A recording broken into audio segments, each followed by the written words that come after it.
You're tuning in to the Synergy for Good podcast, powered by the YMCA Wichita Falls. Join us as we spotlight the incredible positive initiatives taking place right here in our community. From inspiring stories to impactful projects, we're here to keep you informed and inspired. So get ready to be inspired and stay tuned for our upcoming episodes. All right, Vicki, thank you for joining us here today. Thank you, Tila. Appreciate it. Yes, of course. Can you tell people a little bit about who you are? Yes, my name is Vicki Payne. I'm the executive director of Southern Grit Advocacy. It's a local nonprofit in Wichita Falls, and we want to cover the North Texas counties that are in the Region 9 Education Service Center area and the North Texas Council of Governments area. We also recently applied for to do business in Oklahoma, waiting to hear. So we will move north a little bit and serve both areas. We're so excited about it. Our mission is to prevent, disrupt, and end human trafficking through education and advocacy. So we do that in many different ways. And all the curriculum is age appropriate. A lot of our resources are free. They're on the National Center for Missing and Exploited Children's website. They're free to everybody. Students, parents, teachers, adults, anybody can use them, access them, learn about what's going on, what the issues are, and there's safety tips.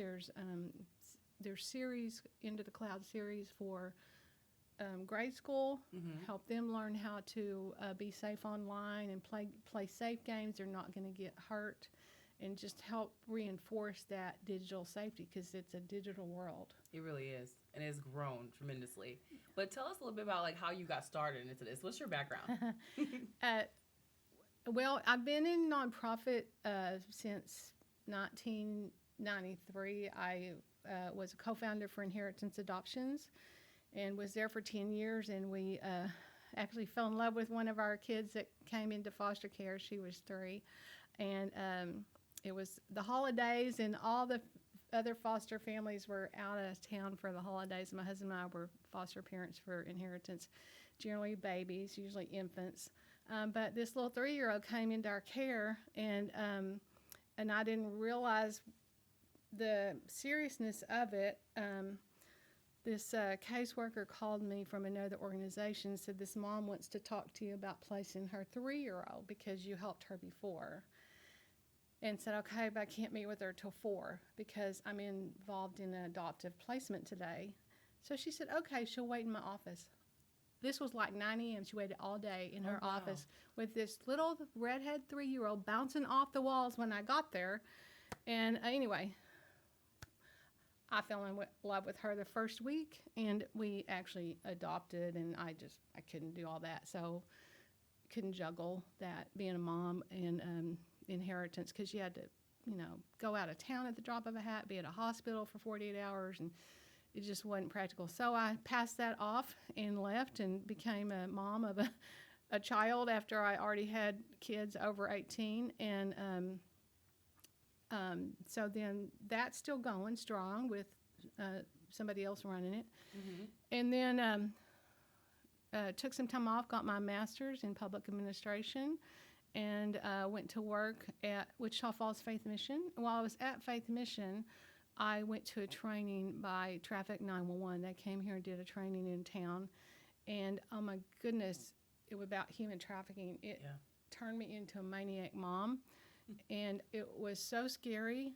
And some of the things, the red flags were on social media because traffickers, pimps, predators were using free social media sites to send messages to people. And I was managing our social media, and so those phrases I recognized, and so I immediately went to my office and changed the privileges so not everybody could post on our page. And then I started recognizing signs of it, red flags in town. And then I started researching more about it, trying to find an organization that could add the issue of human trafficking to their existing organization in Wichita Falls. And, the mission there, I talked to my boss, and he said, no, our focus is homelessness. We're going to stick with that. And so that wasn't a possibility. And I talked to some others that I thought it would fit well in, and they, they just were not interested. Mm-hmm. And so I I quit my job at the mission and researched about 2 years. Tried to find a team to join to bring here Yeah. because I thought that'd be easier than forming another nonprofit. And for whatever reason, they weren't models that I was interested in, or the one that I was interested in. They said, well, you can't do it because you have to be affiliated with a specific church, and you don't have that church in your town. Well, that made a lot of sense. So Yeah. they've changed because they've gone after government funding, and they can't do that. Mm-hmm. But whatever, God didn't want me to do that. So we started our own, and I think the hardest thing was getting the board together. Mm-hmm. Once we got the original board together, the charter members, oh my goodness, things just started clicking. And it's pretty easy. I enjoy it. The prevention education for the elementary is so fun. It's personal safety education. Mm-hmm. You don't even talk about human trafficking with little kids. It's just fun. Yeah, it's just fun, and you just teach them safety. Can you talk a little bit about like human trafficking in our area specifically? Can you say like is really bad here? Or it's really like, not to scare people, but like how much of an issue do we have in this area? I don't think anybody really knows because it's so hidden. Okay. But we do have a heightened awareness of it because there is a high-profile case pending, keeps getting continued in their local court system. So people have become aware of it. But I think what parents and teenagers need to understand that it's so hidden and that kids are being groomed for exploitation and abuse. And it can happen so quickly. And one of the biggest online crimes against teens is called sextortion. And the National Center for Missing and Exploited Children, they have highly professional videos that are available online for free.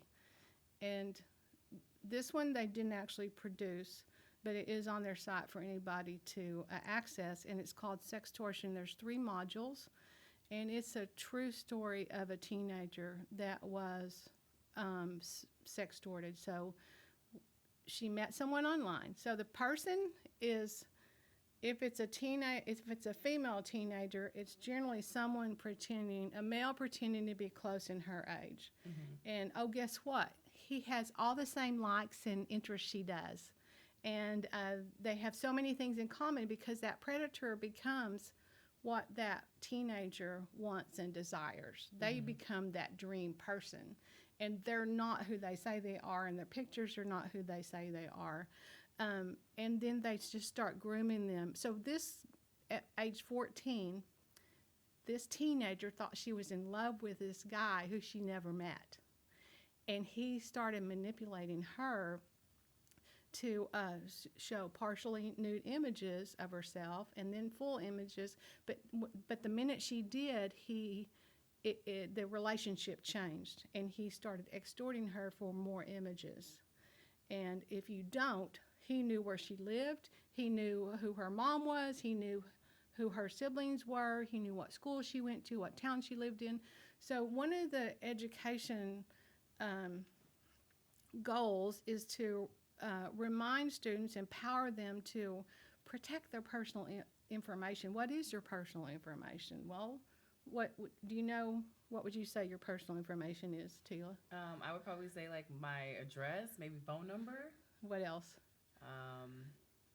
Maybe where I work, family members. Yeah, and where your family members work, if you went to school, what school. Mm-hmm. And we are so quick, and I'm guilty of it too, to just say, when someone asks me, yeah. The 14-year-old, she was sextorted for 2 years. Wow. And she was traumatized, and when she hit 16, she said enough's enough. And the videos are in 3 modules. They're real easy to watch and discuss with your kids. And the law enforcement, when they got the predator's laptop, there were other victims. Mm-hmm. And so they face-to-face talked to like 9 victims, and she's the only one that would report. It takes someone standing up and having the courage to report before it stops, because that person will just continue to find victims and extort them. And it's so serious that teens don't know what to do about it. Definitely, because I bet as a teen it is really scary to talk about something like that happening to you. Is that something that you guys kind of dive into, how to report those things? Yes, and part of the education process is that you know what you're the victim, but teens are ashamed and they Mm-hmm. think it's their fault, and so part of that is it's not your fault. You were manipulated. You're the victim. That predator is the criminal. That predator, who's an adult, broke the law, and somebody's got to stand up and report it. So yeah, you can report it to the cyber tip line that's operated by the National Center for Missing and Exploited Children. You can report it online or you can make a phone call. Also, it needs to be reported to a local law enforcement where the teen lives. Okay.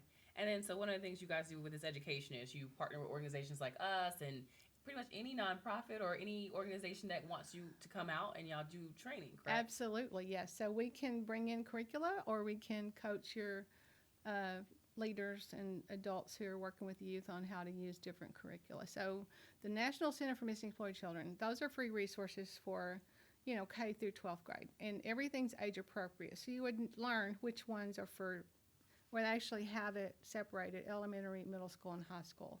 And so it's real easy to figure out what's what. And then there's some licensed curricula that we like. One of them is the Empower Youth program from I Empathize. And the reason we like that is because it empowers students with the knowledge to identify their own vulnerabilities and protect themselves from exploitation, because they know what their weaknesses are, what makes them vulnerable if they think about it, and then someone comes in and starts trying to exploit that, they would know, oh wait, let's put a stop on this. Mm-hmm. Learn how to protect themselves. And then the other one is the Prevention Project from Free Kind. And out of 9 prevention curricula that our education committee reviewed our first year in 2020, this was the only one that showed the connection between pornography and trafficking. And then it also has an optional biblical addendum if a faith-based group wants to use it. And so we're here to help. So we can send trainers in, we can coach you, educate you on how to use different curricula. We can help fund or fully fund the licensed curricula, because that's our mission. So Mm-hmm. we want to help however we can. Our board just approved to establish a scholarship, and this scholarship is for victims of sexual assault or survivors of human trafficking. That could include labor trafficking, for them to go to a camp or do some kind of education that would help them, Mm-hmm. be therapeutic to them, and they get to pick. And so we just met and approved that. So we'd love to, share that with people that can share that with someone that wants to apply for that scholarship. That's awesome. So y'all have pretty much unlimited resources of opportunities to spread this information in different ways you do in person, or if they're in different spaces. And you said you're expanding beyond North Texas as Yes. well. So it's just a Hopefully hopefully we'll get approved. Fingers crossed. Okay. And then, is there any other last tips or things you want to leave us with, just to help parents or anyone at home that may be interested in your program? Well, they can go to our website, southerngritadvocacy.org, and find a lot of resources and find out how to reach us. Awesome. Thank you, Tila. Mm-hmm. If you would like to volunteer with Southern Grit Advocacy, we have different options. People can become a trainer. They can help make connections. They can help in the back, behind the scenes. And a lot of times when we're doing outreach events, we put these little treat bags together for the elementary kids with safety bookmarks with the personal safety tips in it and candy. And we need volunteers that can put those together, because that takes a while. And then making connections across North Texas, we need help with that, with youth serving organizations and schools, so that we can help them with prevention education. Okay, so just kind of send them your way. Yeah, send them our way. Cool. Yeah, thank you. Yep. Appreciate it. Mm-hmm. Thank you for joining us on another episode of the Synergy for Good podcast, powered by the YMCA of Wichita Falls. We hope that you enjoyed hearing about the remarkable initiatives and powerful projects happening right here in Texoma. Stay connected with us for future episodes where we'll continue to highlight the power of collaboration, community involvement, and the impact that we can have if we come together.